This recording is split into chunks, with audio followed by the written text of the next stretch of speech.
Welcome to Empowering the Next Generation podcast. I am Helen Veru. This podcast is dedicated to help anyone connected to preteens and teens to give them tools, empower and inspire teachers, high school senior leaders, and parents to build the future leaders of tomorrow. We discuss about controversial and relevant topics related to the world of education, the main problems you are facing, and solutions to help you navigate your journey. We want to make a positive change in education by bringing on experts that will give you a different perspective on how you can solve the hardship you are facing today.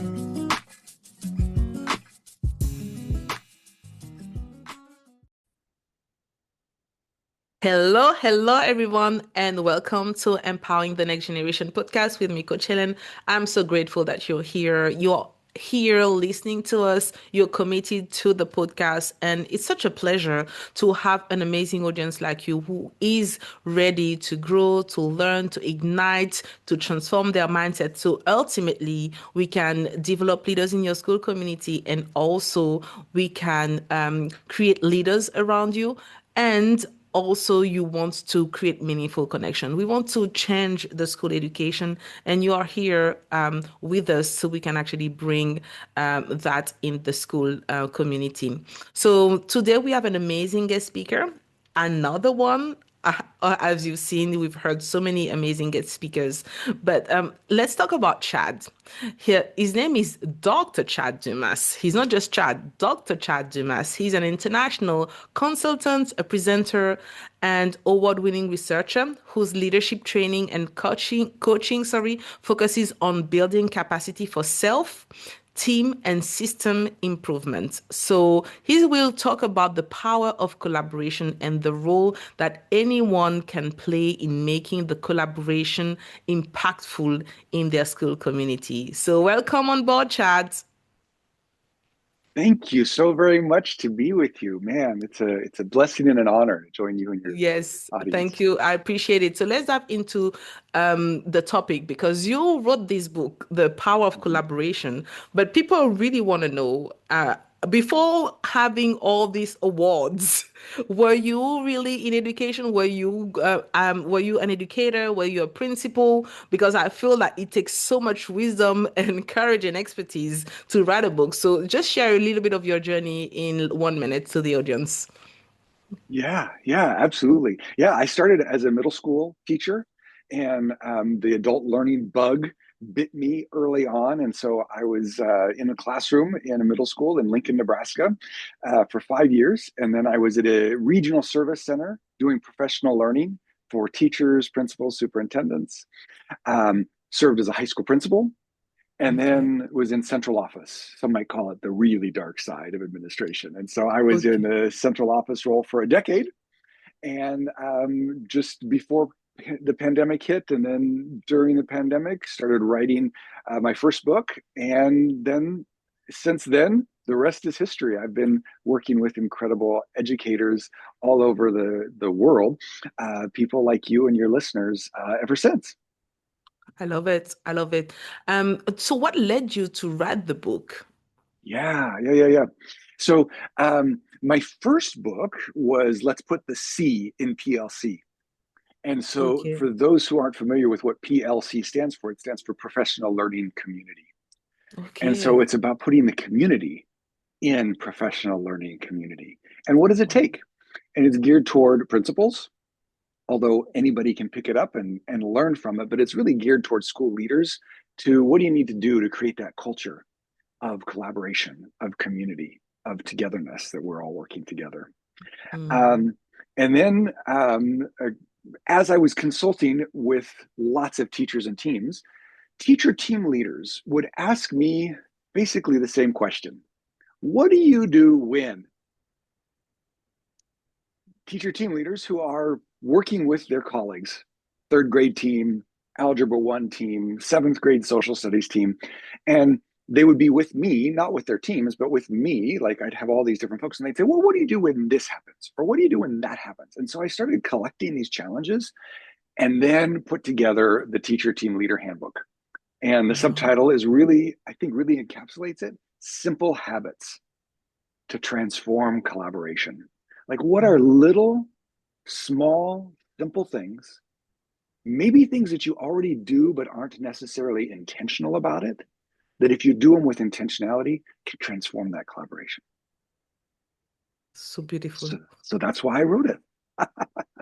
So it's so needed, but I feel every time I have principals like you, or just people who love people and Mm, who are researchers, I hear your heart. I feel that mm, you love people, Chad, and yeah. by loving people, you could see the invisible side, because I feel like you can demystify the dynamic when a principal or a team leader is just a performer who is just doing Yes. his job, and when he actually comes with the right motive, the right intention.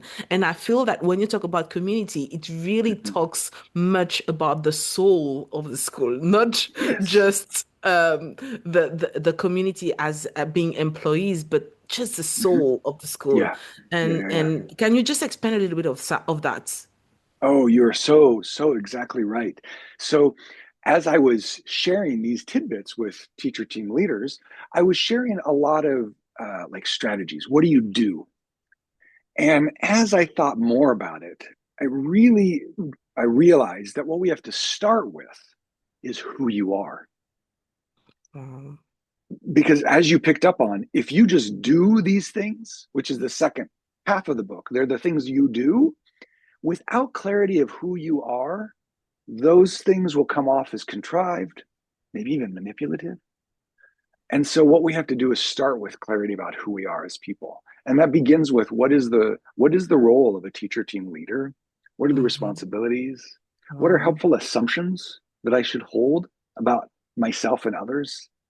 What are mindsets that help lead to action so that I can then treat other people? You use the word love people, right? Like that's yeah. the essence. If you could boil it all down of who you are, loving those you serve with a profound love. Mm, Paulo Freire talks about this. Paulo Freire he identified um, principles of effective dialogue, and if I remember correctly, there were seven of them. But the first one was love, and it's not a romantic goo goo gaga love. He says it's a profound love for others, a love for them before you even meet them. nice, nice. So I you're think it's exactly right. so necessary. I feel when I talk as well about my framework, wise leadership, I talk about that wholeness. For you Mm-hmm. to love someone, you need Mm-hmm. to realize that you need to heal. There is a lot of things in your heart that you haven't healed, you haven't transformed, Mm. and you cannot love. It's difficult to love when people are unlovable sometimes. And I feel it takes, but it's the truth. It's It is very the truth. true. It It's is. really being on their level and realize, why are they acting this way? Yeah, What yeah, are they looking for? I feel like as a principal, you like the not the savior, but you're like the same way they want educators to transform their classroom. You yep. are that person that your school community needs. You are Mm, that person that could see the invisible, that you're that person that could really allow them to see us a side of them that they've never seen before. So yes. you can transform them from within just with your words, your actions, your act of service. And Yep. you're so right about the love effects. Yeah, Um, yeah, so so what are some of the biggest impact actions a collaborator can take? yeah, yeah. So, um, I think because kind of as I alluded to, like it's who you are and what you do, and so Yeah. it starts with who you are. So Mm, the first set of biggest actions is reflecting on your own wow. assumptions, reflecting on your own mindsets and how you put them into practice. The first assumption that I raise. So I raise some assumptions not because I think they're fact, but because I think they're helpful to hold as a truth about other people. Sometimes you have to Mm. hallucinate them, but right. So like the Yes. first assumption that I raise really gets to what you're saying is to to assume that other people are doing the best that they can. Wow. It may not be true. right? They may not actually be Do doing the it. best that they can, but if I Mm-hmm. assume that they're Mm-hmm. doing the best that they can, then I will treat them differently. Mm. Which then leads to my second assumption is you can only control you.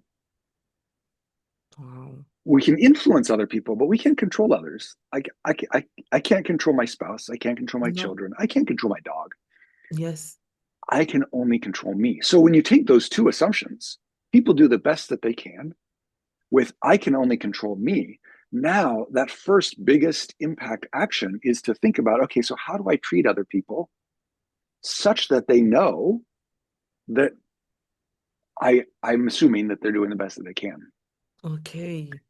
And then connected to that is a mindset, which is mindsets are attitudes leading to action. Okay. Attitude leading to action. So my first mindset also gets to exactly what you were saying is to see in others what they may not even see in themselves Wow. yet. Yeah. Because we all have, whenever I ask this question, I ask this question quite frequently of educators. I say, let's take a moment and reflect. Mm. Identify one person in your life who had a meaningful impact in your journey. Mm. And they are like a touchstone that you can go back to and think about. Who, who is one person who really influenced you on your journey to who you are today? Mm. Every single time they will say, and then not only identify that person, but what about them makes them that person? Like, why do you think of them? Every single person will say is they saw in me more than I saw in myself. Amazing. They challenged me, they supported me, they they did whatever needed to be done to get me to Wow. become more than I thought I could become. That right there, like if you can combine those couple of actions with like seeing in others what they don't necessarily see in themselves, with Mm. assuming that they're doing the best that they can and you can only control you, right there, like you're not Wow. even getting to the actions. That's just examining who you are as a person. And the Wow. impact that that has is really, really profound. I love it. I have to pause. Mm, mm, It's so needed. I feel empowerment is key. You are talking about empowerment when yes. you Yeah. actually speak life into people that they can't even see that they can do it. And Right. I feel it takes a long life journey as a principal and educator to realize that. So how do, and let's dig a bit deeper. Okay. How someone who don't because you talk about amazing concepts and this is great about the mindset shift about really empowering other people, but when you don't know how to model that as an Mm, educator, mm, how can mhm, how can it start? How can you realize, okay, how can I change me as a person so I can become that person? mm, mhm, How can you shift that in someone who've never practiced this in their life? mhm. Yeah. Yeah. So people who haven't seen that necessarily modeled, how do you Yes, help them then yes, embody that? yes. This is a That brilliant question. that's that's a This is a that's brilliant a question. different one. Yes, Yes. because I feel like you became that person that you wish you had in your life. Mm, And you see the good in people. That's why you wrote all these books because you could see you have wisdom inside of you. mm, But there are people who don't know how to do this stuff and they are inspired by what you say, but they've never seen that model mm, before. mhm, So mhm. what would they do to really model it in around them if they've never experienced it themselves? Yeah. So my mind goes to two different things. Mm, One is John Dewey, who is kind of known as like the godfather, if you will, of the American public education system. okay. He one of the things he said is that we don't learn from experience. Now that's kind of like a just right there. It's like wait a second. Everybody says you learn from experience. John Dewey says no. No. We don't learn from experience. We learn from reflecting on experience. Ooh.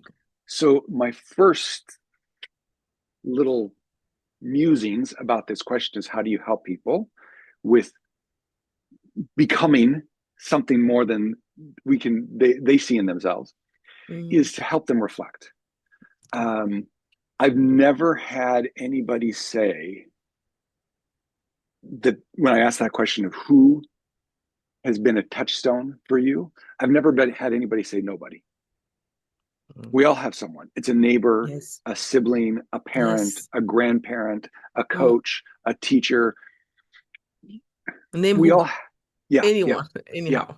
yeah. So getting people to reflect on and dig deep into, okay, so what did they do to help you Wow. with that? Um, that's kind of the first place my mind goes, is to help Yes. them And really. I like that. I feel reflection is key. Posing and I think that when you're not used to think that way, it's hard the first time. But when you Mm-hmm. actually ask yourself and pause and reflect, it really Yeah. allows you to dive deep into reflection much Yep. more easily. Yep. Yep. What, and one more thing I want to touch on is the power of identity. This is Yes. game changer. Oh yeah. This, I can talk for hours about this. Yes. When you talk about who you are, Mm-hmm. this is massive. This is Yes. massive. Yes. The and that's something I feel like people always refer to themselves as, with their name, their race, their Mm-hmm. country of their nationality. But Mm-hmm. this is Mm-hmm. not on that. There is all as well the untouched aspects of who you are that you need to Yes. start diving deeper. This is why we talk about personal development, not just before professional development, but it has to be a personal development of who you Yeah. are, diving deep down into identity. So how can they know who they are? Give them like Yeah. three things that can help them to say, okay, how can I know who I am as a person? Give them three main Yeah. points. Yeah. So I would start with um, that reflection piece of Okay. where you've been.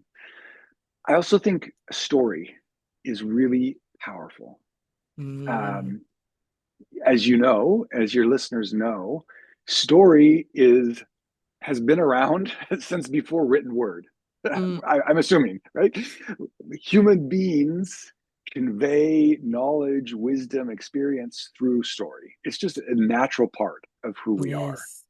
And so identifying those stories and pulling those types of things out, I think that's huge. And sometimes, like, so for instance, um, in two of my books, um, I have I call them vignettes because that's it's fun to call them a vignette instead of a story, right? It's just like a Yes. A different way. highbrow term, right? But these vignettes teach us a lot that we can then reflect on and draw out and say, okay, these are things that this person did that I could do, things that this person did that I'm not sure if I would do those, and then things that this person did that definitely wouldn't do. And Mm, so story is, the use of that story is just really powerful. A third one, those are the two that come to my mind, is reflection and yes. story.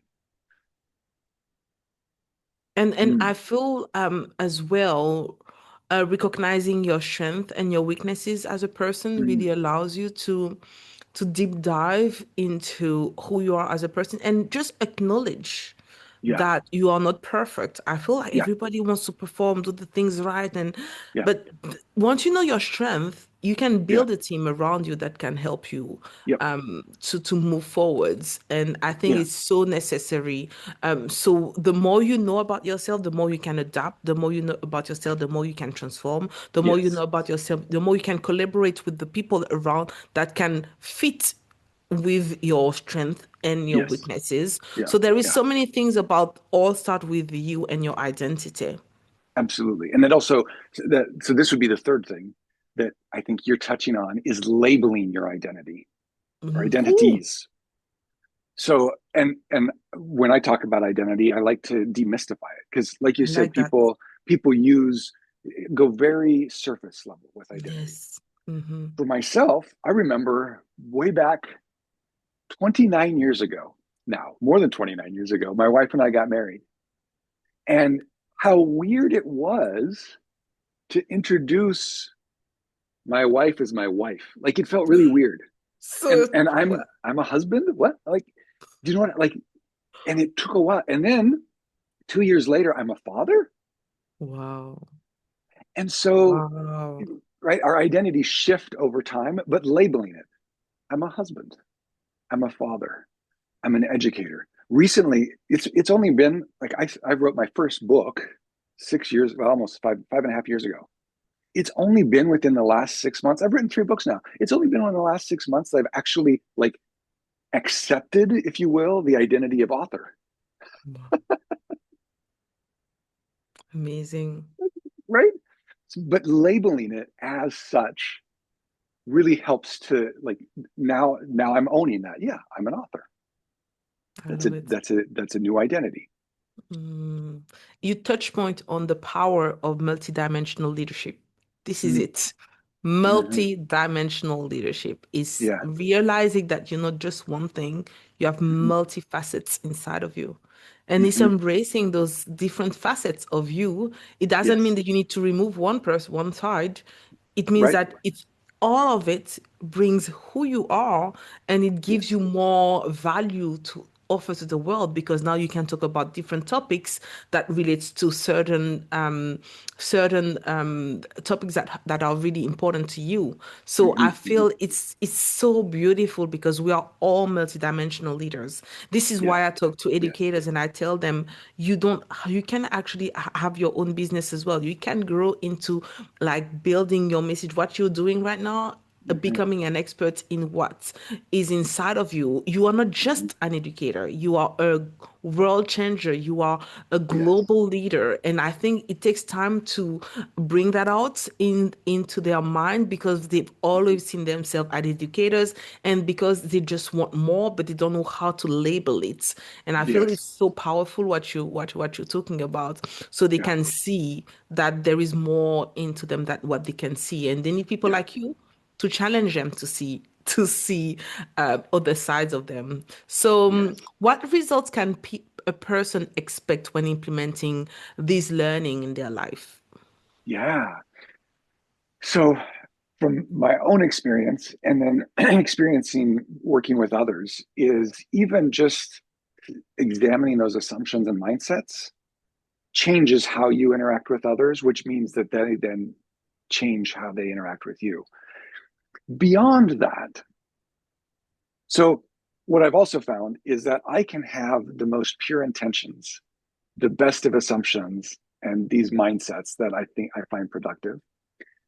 But if I don't know how to deliver on them, if my I love it. actions don't come across congruent with that, then right, it takes both. You have to be a good person and you have to do. And so that's where I've identified 40 simple go to ways to get more done in less time with greater joy. And Mm, so some of those that I've found to be the most impactful is one actually I've been using throughout this time, but you also, at one point, you explicitly labeled it in this conversation. You said, we just need to pause for a moment. mm, That the power of a pause coupled with breathing, take a deep, like an inhale,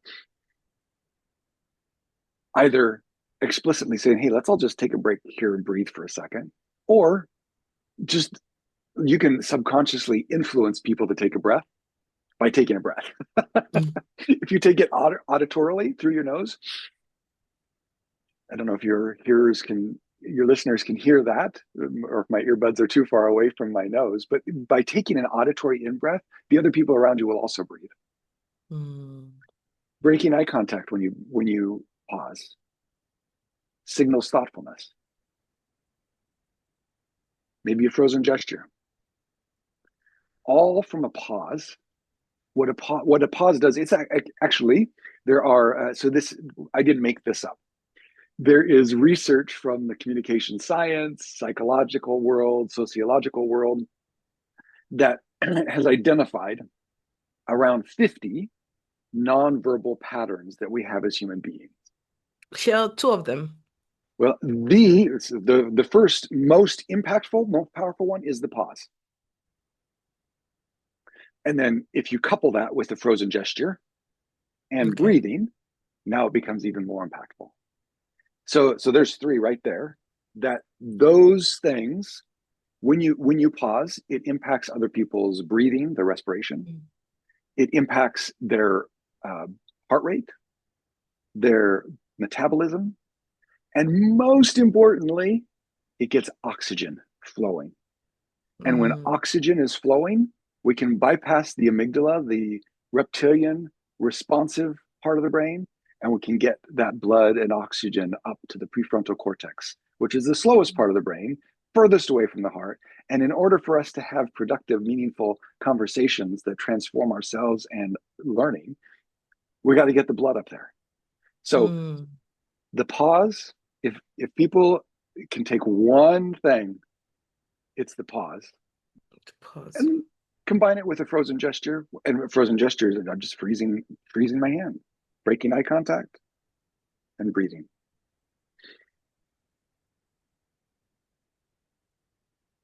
Wow. That's So that. there is a shift in the mind when you do this stuff. Yes, That's absolutely. interesting. I've never done that before, but I will definitely practice it. So Yeah. I can actually pause, inhale, reflect, and then just take action. And I feel the Yes. action really works with the pause because if there is no Mm-hmm, action, they can't mm-hmm, really see the result of what they've been mm-hmm, implementing. mm-hmm. And Yeah.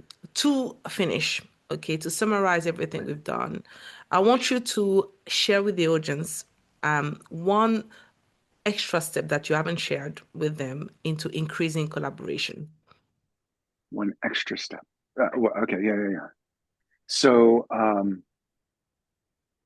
the pause is the single most powerful. Um, the next thing I would share is the power of paraphrasing other people. Okay. Paraphrasing does a couple of things. First of all, it helps you be sure that you understand what the other person is saying. And Mm, second of all, it helps the other person know that they feel hurt. mm, So I've used this phrase, as human beings, um, we are hallucination machines. We don't need any drugs to get hallucinations going. We are constantly hallucinating what other people are thinking and feeling. I'm reading your face, I'm reading your body, I'm reading your breathing. Subconsciously, I am hallucinating what you're thinking and feeling about me and our conversation. So don't hallucinate it. I mean, you're going to hallucinate it, but like raise those hallucinations, raise those things and paraphrase it. So here's a sentence stem that can be really helpful. So it seems that insert thinking or feeling, insert possible explanation. So it seems that, and do it in a question as opposed to a statement. So it seems that, Helen, you're really frustrated. There's your emotion about blah, blah, blah, blah, blah. You don't even need the about the blah. So it seems that you're frustrated, Helen. So it seems you're really excited about. Like just raise the assumption. So use that little sentence starter. So it it seems that seems. that by itself will also. So you have the pause and you have that little paraphrase with the sentence stem. So it seems that those two things by themselves can have a tremendous impact on On collaboration collaboration. and Um, collaboration with anyone, spouse, children, siblings, colleagues, supervisor, those user like if you work with human beings, those two things will help you.